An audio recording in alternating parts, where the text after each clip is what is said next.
In order to stop global warming, the EU has agreed to reduce CO2 emissions all the way down to zero by 2045. Don't worry, we are not going to wait until 2045. How is that possible?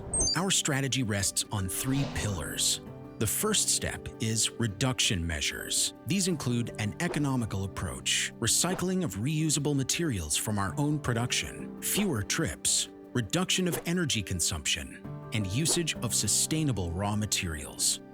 But reduction itself merely means avoiding a further deterioration of the CO2 impact on the atmosphere.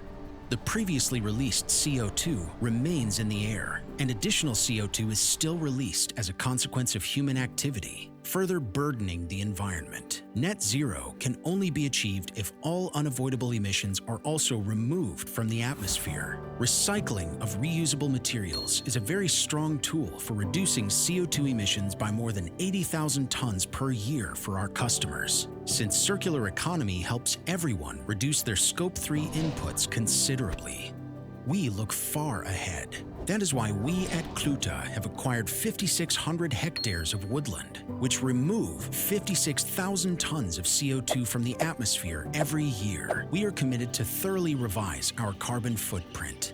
This is why we practice active management of forest resources on these surfaces. We use selective tree harvesting to make space for planting targeted replacements of adapted species. Over the next 30 years, this will create close-to-nature, biodiverse, sustainable forests with a range of age classes. The achieved forest gains and the sequestration of carbon will be officially certified according to VCS. Due to these interconnected measures, we compensate far more CO2 than we emit.